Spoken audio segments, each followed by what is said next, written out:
Good morning guys, this side RJ. आप मुझे देख रहे हैं राज की बातें यूट्यूब चैनल पर। दोस्तों, आज की इस वीडियो में हम बात करेंगे कि ग्राम विकास अधिकारी के प्री एग्ज़ाम में मेरा स्कोर कितना बन रहा है। आप में से काफ़ी मेरे दोस्तों ने कमेंट्स किए थे कि मैं अपना स्कोर आपके साथ शेयर करूं, तो इस वीडियो में मैं अपना स्कोर आपके साथ शेयर करूंगा। और उसके अलावा जो मेनली ये वीडियो जिस चीज़ के लिए डेडिकेटेड है वो है कि मेंस की तैयारी किस तरीके से करें कि हम मेंस को क्लियर कर पाएं। तो वीडियो स्टार्ट करने से पहले एक जानकारी मैं आपको देना चाहता हूं कि इस वीडियो में जो भी मैं मेंस के लिए स्ट्रैटेजी डिस्कस करूंगा वो मेरे आधार पर होगी, जो मेरे स्वविवेक के आधार पर डिस्कस करूंगा। अगर आपको सही नहीं लगता है तो आप उसको मानने के लिए बिल्कुल भी बाध्य नहीं है। और दूसरी चीज़, आप में से मेरे बहुत सारे लोग कुछ बात करना चाहते हैं या फिर आपके कुछ पर्सनल बात करना चाहते हैं तो वो कमेंट्स में अपनी बातों को रखते हैं, लेकिन वहाँ मैं सबके कमेंट्स देख पाना या रिप्लाई दे पाना मेरे लिए पॉसिबल नहीं हो पाता है। सो मैंने डिस्क्रिप्शन में अपने इंस्टाग्राम अकाउंट का लिंक दे रखा है, तो वहाँ से आप जा करके मुझे फॉलो करके मैसेज कर सकते हैं, तो मैं वहाँ पर आपको ज़रूर रिप्लाई करूँगा। ठीक है, तो चलिए वीडियो को स्टार्ट करते हैं। दोस्तों, प्रीलिम्स एग्जाम में मैं अपने स्कोर से स्टार्ट करता हूँ कि मेरा कितना स्कोर बन रहा है, फिर हम चलेंगे कि मेंस की क्या स्ट्रैटेजी रहनी चाहिए। दोस्तों, मैंने प्रीलिम्स एग्जाम होने से पहले आपको प्री एग्जाम क्लियर करने के लिए कुछ सब्जेक्ट्स बताए थे कि अगर आप इनको कर लेते हो तो आपका प्री एग्जाम क्लियर हो जाएगा। तो पहले एक बार मैं वो सब्जेक्ट्स बताता हूं और मैं बताऊंगा कि मेरा उनमें क्या स्कोर बना है। मैंने बताए थे ये कुछ subjects: maths, reasoning, English, Hindi, computer और राजस्थान पॉलिटी। मैंने ये वीडियो डाल रखा है और लगभग उस पर 95K के आसपास व्यूज़ हैं। और मैंने बताया कि इन सब्जेक्ट्स पर थोड़ी सी अगर आप पकड़ बनाते हो तो आप प्रीलिम्स एग्जाम क्लियर कर लोगे। तो मेरा इनमें कितना स्कोर बना है, देखो, मैथ्स में मेरे 9 क्वेश्चन सही हैं 10 में से, और रीजनिंग में इन सब में 10-10 क्वेश्चन हमें एग्जाम में मिले हैं।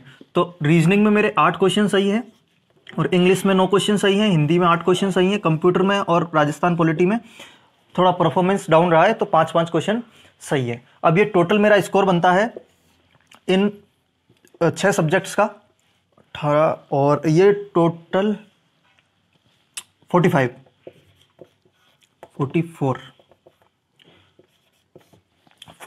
ये मेरा स्कोर बना है इन 6 सब्जेक्ट में से। अब टोटल मेरा स्कोर कितना है, वो है मेरा इन 6 सब्जेक्ट्स में से मेरा स्कोर जो बना है वो 44 है, लेकिन जो ओवरऑल मेरा प्री का मार्क्स है वो है 65 मार्क्स। तो 65 मेरा प्री का स्कोर है। कुछ अच्छा स्कोर नहीं है, बट ये है कि यहां पर प्रीलिम्स एग्जाम जो है पास हो जाएगा। ठीक है, तो मैं आपके साथ ये क्यों डिस्कस कर रहा हूं कि इन सब्जेक्ट्स में मेरा इतना स्कोर बना है।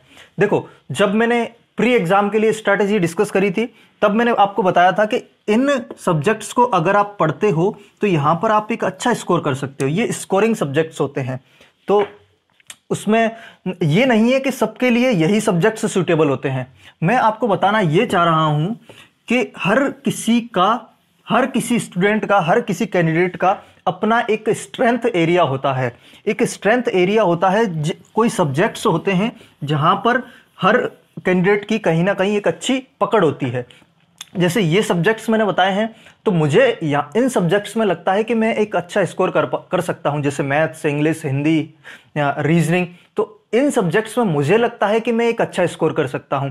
आपके लिए शायद ये सब्जेक्ट्स कुछ अलग हो सकते हैं। आपके लिए इनमें से राजस्थान पॉलिटी हो सकता है, राजस्थान ज्योग्राफी हो सकता है, इंडिया जीके हो सकता है, वर्ल्ड जीके हो सकता है। तो सबका अपना एक स्ट्रेंथ एरिया होता है, किसी सब्जेक्ट पर एक स्ट्रेंथ रहती है।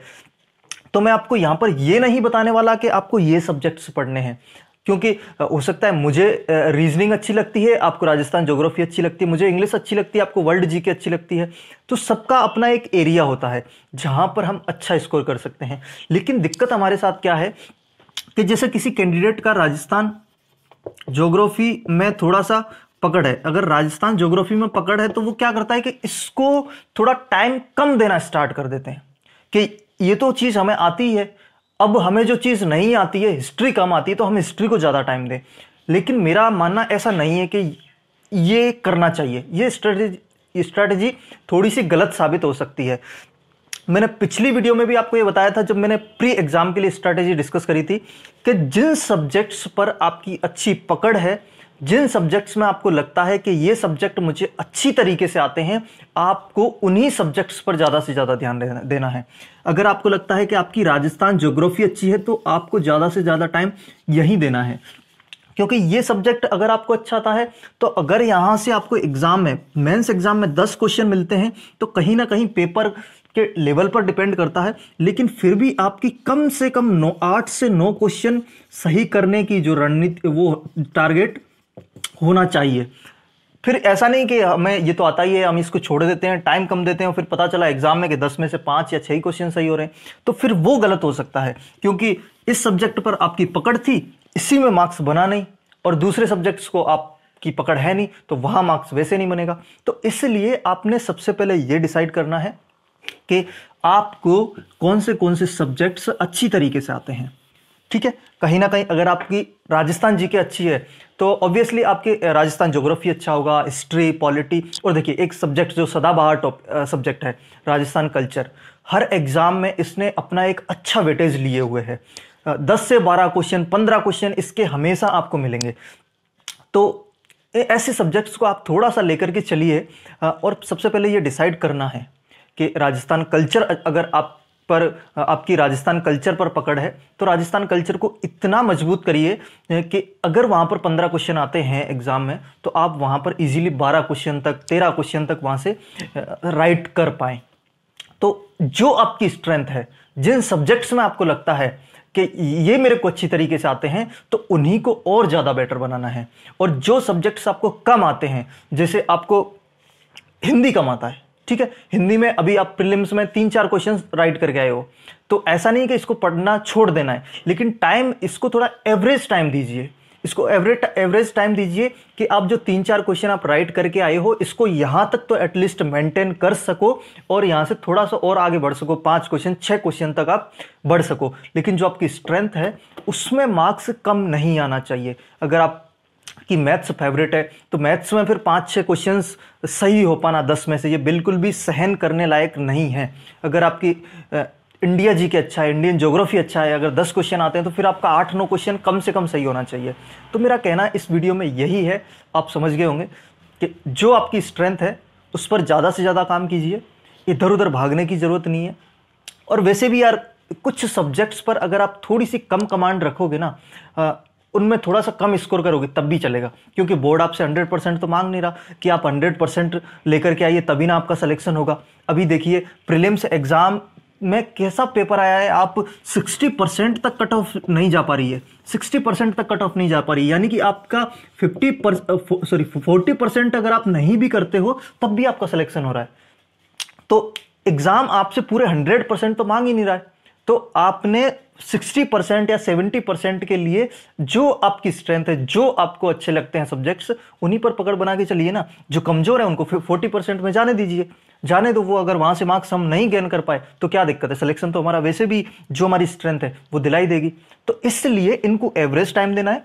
जो आपकी स्ट्रेंथ है, जो आपके फेवरेट एरियाज हैं जहां पर आपकी कमांड है, उनको ज्यादा से ज्यादा मजबूत करने की कोशिश करें। तो ये कहीं ना कहीं मेंस एग्जाम को क्लियर कराने की डायरेक्शन में आपको लेकर के जाएंगे। ठीक है, तो और मैं क्या डिस्कस करना चाह रहा था, हाँ यही चीज, अगर देखिए मेंस एग्जाम में लेवल अगर प्रीलिम्स के एग्जाम के जैसा रहता है तब तो फिर आपको ज्यादा से ज्यादा ध्यान देने की जरूरत है आपके सब्जेक्ट्स पर, आपके सब्जेक्ट्स पर ज्यादा से ज्यादा ध्यान देने की जरूरत है। अगर प्री जैसा एग्जाम पेपर का लेवल है जो मेंस में आ जाता है तो, और मेंस में तो नेगेटिव मार्किंग भी होनी है, नेगेटिव मार्किंग भी होगी तो फिर आपको 60% तक भी नहीं जाएगी कट ऑफ, जैसे पिछली बार रही है ना 42 मार्क्स ओनली 100 में से 42% हम बोल सकते हैं। तो 42% आप ला सकते हो उन 2-3 सब्जेक्ट्स को मिलाकर के, 3-4 सब्जेक्ट्स को मिलाकर के जहां पर आपकी अच्छी पकड़ है। हालांकि हम 42 मार्क्स का तो टारगेट लेके चलेंगे नहीं, अगर ऐसा पेपर मेंस में देखा जाता है और नेगेटिव मार्किंग भी होती है तब भी वही 50 से 55 के आसपास परसेंटेज आपको बनाने हैं। तो 55% के लिए हर सब्जेक्ट में कमांड होने की जरूरत बिल्कुल नहीं है। अगर आपको लगता है कि इंग्लिश में कुछ भी समझ में नहीं आता है, आप 1 क्वेश्चन 2 क्वेश्चन प्रीलिम्स में सही करके आए हो, तो छोड़िए ना, उसको एवरेज टाइम दीजिए, ज्यादा उससे माथा फोड़ी करने की जरूरत नहीं है ना। एवरेज टाइम दीजिए कि आप 2 क्वेश्चन जो सही करके आए हो उसको मेंटेन रख पाओ और मेंस एग्जाम में 2 से 3 क्वेश्चन 4 क्वेश्चन तक आप सही कर सको। तो इस वीडियो में मैं इतना ही आपसे बात करना चाह रहा था। अगर आपके कोई भी सवाल या जवाब सवाल या क्वेश्चंस जो भी आप मेरे से बात करना चाहते हैं, इंस्टाग्राम का लिंक मैंने डिस्क्रिप्शन में दे रखा है। जो भी आपके सुझाव या सजेशंस हैं कमेंट बॉक्स में रखना ना भूलिएगा। चैनल पर नए हो चैनल को सब्सक्राइब कर दीजिए। वीडियो पसंद आए वीडियो को लाइक जरूर करिएगा और इस वीडियो को अपने दोस्तों में, स्टडी ग्रुप्स में ज़्यादा से ज़्यादा शेयर जरूर करिए यार, है ना। और मैं मिलता हूँ आपसे अगली वीडियो में। Thank you so much.